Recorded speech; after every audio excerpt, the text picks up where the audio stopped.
آپ کی والدہ ڈاکٹر شیرین مزاری صاحبہ پاکستان تحریک انصاف کی حصہ بھی تھی جی اور ہمارے پاس پاکستان میں ایسا ہوتا ہے، آپ دیکھیں کہ جو پہلے آپ کے جو والدین جس راہ پہ چلتے ہیں اسی راہ پہ بچے بھی چل جاتے ہیں. کیا آپ بھی اس راہ پہ جائیں گی، پی ٹی آئی کو جوائن کرنے کا بالکل بھی مستقبل میں؟ نہیں. بھی سیاسی جماعت کو لگتا ہے کہ وہ یہی سیاست کرے گی جو ابھی چل رہی ہے تو مینڈیٹ عوام کا ان کے ساتھ نہیں ہوگا. ہم نے 8 فروری کو دیکھا ہے بہت سے لوگوں نے پی ٹی آئی کو ووٹ اس لیے نہیں دیا کیونکہ عمران خان اور پی ٹی آئی کو ووٹ دینا تھا، لیکن کیونکہ انہوں نے اسٹیبلشمنٹ کے خلاف ووٹ دینا تھا. اسٹیبلشمنٹ کے خلاف ووٹ دینا تھا. اور پاکستان کی تمام سیاسی جماعتیں ڈیل کرنے کے لیے ہمیشہ اپنی شکلیں آگے کر دیتی ہیں کہ آؤ ہمیں چپیڑے مارو. جی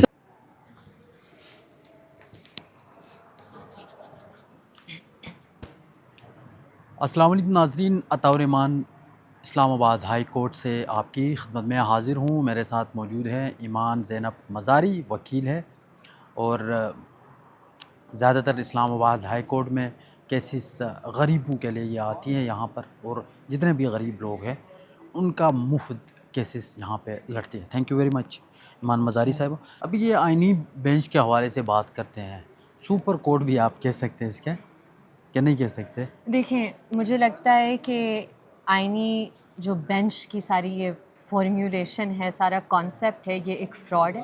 ٹھیک ہے. کیونکہ اگر آپ نے نیک نیتی سے یہ پروسیس کرنا ہوتا تو جس طرح آپ نے 18ویں ترمیم کے لیے کنسلٹیشنز کی، پورا 1 سال لگایا کم از کم کہ آپ دیکھیں، جی اسٹیک ہولڈر سے بات کریں، کیئرفلی ان چیزوں کو ڈرافٹ کریں، کیونکہ آئینی ترمیم کو پھر اسٹرائک ڈاؤن کرنا یا چینج کرنا بہت مشکل ہو جاتا ہے. صحیح. لیکن مجھے نہیں لگتا کہ اس کے پیچھے کوئی بھی نیک نیتی تھی، چاہے وہ آپ آئینی بینچ کی بات کریں یا اور کسی اس آئینی ترمیم کے ذریعے جو چیزیں کی گئی ہیں. کیونکہ آپ نے لوگوں کو ڈرا دھمکا کے ووٹس لیے، آپ نے لوگوں کو جبراً لاپتہ کر کے، ان کے فیملی ممبرس کو جبراً لاپتہ کر کے ووٹ لیے.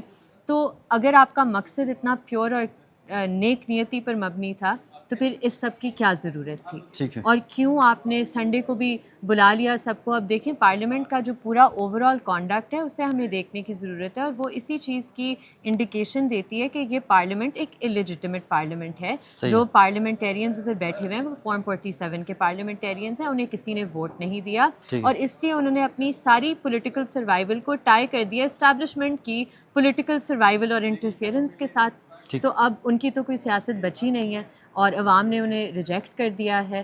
اور اگر پی ٹی آئی بھی ڈیل کر کے آئے اور اس طرح ڈیل کے ذریعے کچھ انشور کرے تو پھر مجھے لگتا ہے کہ ان کی سیاست بھی ادھر ختم ہو جائے گی.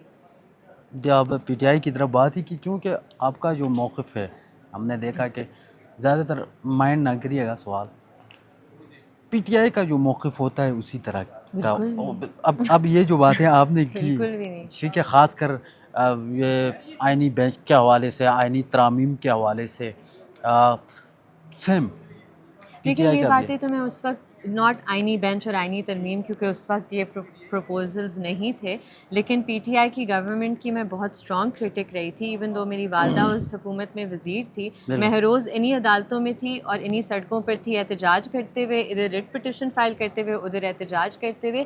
اور میرا کسی بھی سیاسی جماعت سے کوئی وابستگی نہیں ہے اور نہ میں رکھنا چاہتی ہوں، کیونکہ میری نظر میں پاکستان کی تمام سیاسی جماعتیں عوام کے مینڈیٹ کے ساتھ مخلص نہیں ہیں. پاکستان کی تمام سیاسی جماعتیں ڈیل کرنے کے لیے ہمیشہ اپنی شکلیں آگے کر دیتی ہیں کہ آؤ ہمیں چپیڑے مارو. تو ان کی نہ تو میں عزت کرتی ہوں اور نہ ہی مجھے لگتا ہے کہ عوام کی بہتری وہ انشور کسی بھی طرح سے کر سکتی ہیں. آپ کی والدہ ڈاکٹر شیرین مزاری صاحبہ پاکستان تحریک انصاف کی حصہ بھی تھی، جی اور ہمارے پاس پاکستان میں ایسا ہوتا ہے، آپ دیکھیں کہ جو پہلے آپ کے جو والدین جس راہ پہ چلتے ہیں اسی راہ پہ بچے بھی چل جاتے ہیں. کیا آپ بھی اس راہ پہ جائیں گی، پی ٹی آئی کو جوائن کرنے کا بالکل بھی مستقبل میں کوئی؟ نہیں، بالکل کسی سیاسی جماعت کو جوائن کرنے کا نہیں، کیونکہ میں سیاست میں آنا نہیں چاہتی. مجھے اپنا پروفیشن بہت زیادہ پسند ہے، میں بہت پیشنیٹ ہوں اپنے پروفیشن کے حوالے سے، اور مجھے جینیونلی لگتا ہے کہ میں زیادہ لوگوں کی مدد اس طرح کر سکتی ہوں، نہ کہ سیاست میں آ کر اپنے مفادات اور لوگوں کے ساتھ ڈیلے کر کے اپنے آپ کو بچا کر. وہ میں نہیں کر سکتی. کیا لگتا ہے، اب کافی آپ نے ڈیل کی بات کی، چلو اس راہ پہ چل جاتے ہیں تھوڑا. عمران خان صاحب کر پائیں گے ڈیل؟ آپ کا اپنا ایک تجزیہ کیا ہے ویسے؟ دیکھیں میں تو نہیں کہہ سکتی کہ ان کے ذہن میں اس ٹائم پر کیا ہے، اور نہ ہی میرا کوئی پی ٹی آئی کے تھرو مجھے کچھ انفارمیشن حاصل ہے کہ اندر اصل میں کیا ہو رہا ہے، لیکن میری نظر میں پی ٹی آئی کے بہت سے کارکنان ہیں، لیڈران ہیں جو اس وقت پہ جیل میں ہیں، ناجائز جیل میں ہیں. اور اگر پی ٹی آئی کی جو سینئر لیڈرشپ ہے، چاہے وہ عمران خان صاحب ہو یا کوئی اور، اگر وہ اس ساری چیز کو ایک سائڈ پہ رکھ کے کہے کہ نہیں ہم انہی طاقتوں اور قوتوں سے بات کرنے کے لیے تیار ہیں جنہوں نے اس نظام اور اس ملک کو 70 سالوں سے تباہ کر دیا ہے، تو پھر آپ میں اور ان پارٹیز میں کوئی ویسے بھی فرق نہیں ہے. اور میری نظر میں تو ویسے بھی ان ساری جماعتوں میں فرق نہیں ہے، کیونکہ 2018 میں پی ٹی آئی بھی انہی قوتوں کے کندھوں پر آئی تھی. ہم اسی وقت یہ تنقید کرتے تھے اور ہمیں کہا جاتا تھا کہ یہ نون کے ہیں. اب جب پی ڈی ایم کی حکومت آئی تو ہمیں کہا جاتا ہے کہ ہم پی ٹی آئی کے ہیں. کل پھر سے پی ٹی آئی کی حکومت آئے گی تو ہم پہ یہی تہمت لگے گی. تو ہمارا کام تو وہی ہے، ہمارے اصول وہی ہیں، اور ہم جس ٹریک پہ چل رہے ہیں وہ وہی رہے گا. کیونکہ جیسے میں نے پہلے کہا، سیاسی جماعتیں لگتا ہے کسی نہ کسی پوائنٹ پر سب ایک پیج پر ہو جاتے ہیں اسٹیبلشمنٹ کے ساتھ. آپ کے کہنے کا مطلب یہ ہے جو حق اور سچ ہو ہم اسی کے ساتھ ہوں گے، بالکل. باقی جو لوگ جیسے مرضی کریں. اچھا ایک اور اہم پوائنٹ ہے، چونکہ کل نے پرسوں میں حامد خان وکیل ہے سپریم کورٹ کے، ان کے ساتھ میرا ایک انٹرویو تھا. تو وہاں پہ میں نے ان سے پوچھا کہ چیف جسٹس جو ہے یحییٰ آفریدی صاحب، آئینی بینچز بننے کے بعد ان کی کیا حیثیت رہ گئی؟ بہت سارے لوگ یہ کہتے ہیں کہ وہ صرف سپریم کورٹ کا رنگ روغن کرائیں گے، زمین جائیدادوں کے جو کیسز ہیں صرف وہ سننے تک محدود رہ گئے.